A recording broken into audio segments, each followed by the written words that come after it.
Hello everyone, welcome to the channel. आज का topic है विवाह। समाजशास्त्र में विवाह क्या होता है, विवाह का क्या अर्थ है, उसकी क्या परिभाषाएं हैं, इस वीडियो लेक्चर में हम देखेंगे। सबसे पहले आता है विवाह का अर्थ, कि विवाह का अर्थ क्या होता है। तो जो विवाह है, आप जानते हैं, जब हमने संस्था पढ़ा था कि समाजशास्त्र में संस्था क्या होती है या समाज में संस्थाएं क्या है, तो हमने उस पर पढ़ा था कि जो विवाह है वो एक संस्था का एग्जाम्पल है, क्योंकि संस्था जो होती है वो नियमों की व्यवस्था होती है। तो जो विवाह है वो एक संस्था है। विवाह एक सामाजिक और सांस्कृतिक संस्था कहा जाता है, जो एक स्त्री और पुरुष को कुछ विशेष नियमों के अंतर्गत यौन संतुष्टि, यानी कि जो आपकी सेक्सुअल नीड्स हैं, उसके अवसर प्रदान करती है। और परिवार में, क्योंकि विवाह के बाद ही परिवार बनेगा, तो परिवार में व्यक्ति के कुछ सामाजिक, आर्थिक और सांस्कृतिक अधिकार होते हैं, उनका निर्धारण करती है। तो जो विवाह है वो एक संस्था है जो किसी भी स्त्री और पुरुष को कुछ नियम, हर एक धर्म के, जो हमारे यहाँ, क्योंकि हम भारत में रहते हैं, तो भारत में बहुत सारे धर्म हैं। तो यहाँ पे बहुत सारे धर्मों के हर धर्म में कोई ना कोई अपने कुछ नियम होते हैं विवाह के, सबके नियम है, उनको ही आप फॉलो करके विवाह करोगे, और उसके बाद आपकी जो सेक्सुअल नीड है वो फुलफिल होंगी। और उसके बाद परिवार जब बनता है तो परिवार में व्यक्ति के कुछ सामाजिक, आर्थिक और उसको सांस्कृतिक अधिकार मिलते हैं, उनका निर्धारण होता है। ये परिवार का अर्थ है समाजशास्त्र में, ये विवाह का अर्थ है कि समाजशास्त्र में विवाह क्या होता है। नेक्स्ट आता है विवाह की परिभाषाएं, कि विवाह की परिभाषाएं क्या है। तो विवाह की परिभाषा अगर हम देखें तो एक थिंकर थे हमारे रिवर्स, WHR रिवर्स थिंकर थे। उन्होंने कहा, उनके अनुसार जिन साधनों द्वारा मानव समाज यौन संबंधों का नियमन करता है उन्हें विवाह की संज्ञा दी जाती है। तो आपने पढ़ा था, जहाँ हमने मानव समाज और पशु समाज दोनों के बारे में पढ़ा था। तो जो मानव समाज होता है उसमें यौन संबंध, यानी कि जो हमारे सेक्सुअल रिलेशंस होते हैं, उनको कैसे रेगुलेट किया जाता है, उनका नियमन कैसे किया जाता है, उसे ही विवाह की संज्ञा दी जाती है, ऐसा कहा था रिवर्स ने। अगली परिभाषा आती है बोगार्ट्स के अनुसार। बोगार्ट्स कहते हैं विवाह स्त्री और पुरुष के पारिवारिक जीवन में प्रवेश करने की एक संस्था है। अब देखिए, संस्था विवाह है ये हम पहले से ही जानते हैं, लेकिन बोगार्ट्स ने उसे संस्था कहा अपनी परिभाषा में। उन्होंने कहा कि कोई भी एक स्त्री और पुरुष होता है, उससे जब हम पारिवारिक जीवन में प्रवेश कराते हैं तो उस संस्था का नाम क्या है, विवाह, ऐसा कहते हैं बोगार्ट्स। नेक्स्ट डेफिनेशन आती है गिलिन और गिलिन के अनुसार। गिलिन और गिलिन कहते हैं विवाह एक प्रजनन मूलक परिवार की स्थापना का समाज द्वारा स्वीकृत तरीका है। आप भी जानते हैं कि विवाह जो है उससे परिवार बनता है, लेकिन हमने परिवार के प्रकार पढ़े थे, टाइप्स ऑफ फैमिली हमने पढ़ा था। उसमें हमने देखा था कि एक थिंकर थे वार्नर, जिन्होंने 2 टाइप के परिवार बताए थे, फैमिली ऑफ प्रोक्रिएशन और फैमिली ऑफ ओरिएंटेशन, जिसे हिंदी में जन्म मूलक परिवार और प्रजनन मूलक परिवार कहा जाता है। तो जो जन्म मूलक परिवार होता है, जिसमें जो व्यक्ति होता है उसका जन्म होता है, वो उसका जन्म मूलक परिवार है, जिसमें उसके माता पिता, भाई बहन आते हैं। लेकिन जो प्रजनन मूलक परिवार होता है, वो किसी भी व्यक्ति का प्रजनन मूलक परिवार वो होता है जिसमें कि जब व्यक्ति का विवाह होता है उसके बाद जो उसका परिवार बनता है वो प्रजनन मूलक परिवार होता है, जिसमें कि उसका जीवन साथी, यानी कि उसका लाइफ पार्टनर, उसके बच्चे, वो सब आते हैं। तो वे गिलिन और गिलिन क्या कहते हैं, विवाह जो है एक प्रजनन मूलक परिवार की स्थापना का समाज द्वारा स्वीकृत एक तरीका है।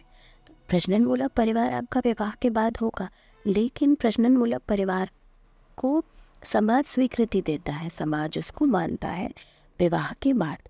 तो ये गिलिन और गिलिन ने बोला है।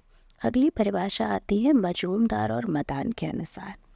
मजूमदार और मदान कहते हैं विवाह में कानूनी या धार्मिक आयोजन के रूप में उन सामाजिक स्वीकृतियों का समावेश होता है जो दो विषम लिंगों को यौन क्रिया और उससे संबंधित सामाजिक,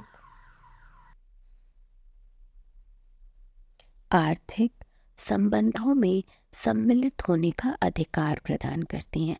तो मजूमदार और मदान कहते हैं कि विवाह में या तो कानूनी रूप से उनको विवाह की स्वीकृति मिलेगी या धार्मिक रूप से। कानूनी होता है जो आपकी कोर्ट मैरिज होती है, उसे हम कहते हैं, और जो धार्मिक जो हर एक धर्म में अपने अपने रीति रिवाजों का पालन करके जो किया जाता है। तो दो तरीके का आयोजन हो गए विवाह के।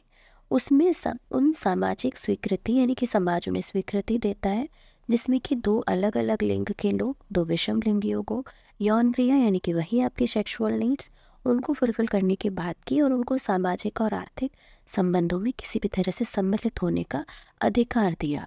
ऐसा कहा है मजूमदार और मदान ने। ये काफ़ी सारी डेफिनेशन मैंने आपको इसमें दी है, तो आपको जो भी इजी लग रही है, जो आपको पढ़ने में आसान हो, समझने में आसान हो और याद करने में आसान हो, वो एक या दो डेफिनेशन आप विवाह की याद कर सकते हैं। इन डेफिनेशन को लर्न करने का तरीका या परिभाषाओं को लर्न करने का तरीका मैंने आपको ऑलरेडी बता रखा है कि आपको कीवर्ड को हाईलाइट करना होता है। हमें मेन कीवर्ड को देखना होता है कि उन्होंने किन किन शब्दों को अपनी परिभाषा में लिया। जैसे जो किलिन और किलिन उन्होंने प्रजनन मूलक परिवार की बात की, बोगार्ट्स ने संस्था की बात की। तो इसी तरह से हमें उनकी मेन कीवर्ड को हाईलाइट करके उन्हें याद करना होता है। अगली परिभाषा आती है वेस्टरमार्क के अनुसार। वेस्टरमार्क कहते हैं विवाह एक या अधिक पुरुषों का एक या अधिक स्त्रियों के साथ होने वाला वह संबंध है जिसे प्रथा या कानून स्वीकार करता है और जिसमें इस संगठन में आने वाले दोनों पक्षों और उनसे उत्पन्न बच्चों के अधिकारों और कर्तव्यों का समावेश होता है। परिभाषा थोड़ी सी आप देखने में आपको लगी कि ये बहुत बड़ी है, लेकिन अगर आप उसको समझते हैं तो वो आसान हो जाती है। अब ये देखिए, ये कह रहे हैं विवाह एक या अधिक पुरुषों का एक या अधिक स्त्रियों के साथ होने वाला संबंध है। तो विवाह आप जानते हैं, जब हम प्रकार पढ़ेंगे तो हम पढ़ेंगे कि विवाह में एक पुरुष और स्त्री है तो वो विवाह कौन सा है, एक से ज़्यादा स्त्री पुरुष का विवाह है तो वो कौन सा विवाह होता है, जिसे प्रथा या कानून स्वीकार करता है। प्रथा वही जो धर्म से आपके रीति रिवाज है उनको पालन करके आप कर रहे हो तो आपकी प्रथा हो गई, और कानून जो आपकी कोर्ट मैरिज वगैरह होती है उसे स्वीकार करता है। और इस संगठन में आने वाले दो पक्ष यानी कि वही स्त्री और पुरुष, वही दो लोग, वो दो पक्ष हो गए। उनसे उत्पन्न जो बच्चे होंगे, उनके बाद जो उनके बच्चे होते हैं, उनके अधिकार और कर्तव्यों के समावेश की बात की इन्होंने। तो ये परिभाषा थी वेस्टरमार्क के अनुसार। आई होप आपको विवाह क्या होता है, उसकी क्या अर्थ, उसकी परिभाषाएं समझ आई होंगी। अब आते हैं विवाह के ऑब्जेक्टिव यानी कि उसके उद्देश्य। तो विवाह के क्या उद्देश्य होते हैं ये आता है। तो पहला उद्देश्य है यौन इच्छाओं की पूर्ति।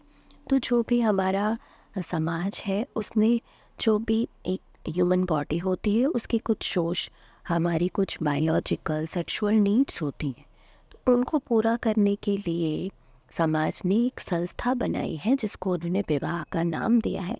ये हर एक धर्म में अलग अलग तरीके से परफॉर्म करके होती है, लेकिन विवाह सभी धर्मों में होता है। तो जो हमारी यौन इच्छाएँ हैं उनकी पूर्ति के लिए हमने एक संस्था बनाई है। उसका उद्देश्य है यौन इच्छाओं की पूर्ति, एक पहला उद्देश्य आता है। दूसरा आता है परिवार की स्थापना। तो जो हमारा परिवार बनता है, विवाह के बाद ही एक व्यक्ति का परिवार बनता है, फिर उसकी पत्नी, उसके बच्चे, फिर उसके बाद उनके बच्चे, ऐसे करके परिवार की स्थापना विवाह के बाद हुई। उसके बाद आता है संतान की स्थिति और उसके उत्तरदायित्व का निर्धारण। तो जो भी व्यक्ति है उसकी उसकी संतान जो है, जो उसके बच्चे हैं, उनकी समाज में क्या स्थिति है, उनकी क्या परिस्थिति है और उनको क्या उत्तरदायित्व वो देगा, उन सब का निर्धारण भी विवाह के बाद होगा। उसके बाद आर्थिक सहयोग आता है। तो आप जानते हैं परिवार में दो पक्षों की बात होती है, स्त्री और पुरुष। तो दोनों मिलजुल कर अपने परिवार के लिए आर्थिक सहयोग भी देते हैं। अगर एक कुछ परेशान है तो दूसरा भी काम करता है, तो दोनों मिलकर अपने परिवार को आर्थिक रूप से भी सहयोग देकर चलाते हैं। तो ये कुछ परिवार के उद्देश्य थे। आई होप आपको ये जो आपका विवाह टॉपिक था, विवाह, वो आपको समझ आया होगा। ऐसे ही और वीडियो के लिए हमारे चैनल से जुड़े रहिए। एंड चैनल पे फर्स्ट टाइम आए हैं तो चैनल को सब्सक्राइब कीजिएगा, अपने फ्रेंड्स के साथ भी शेयर कीजिएगा, because sharing is caring. And if you like the video then please do like कीजिएगा। And thank you so much for watching.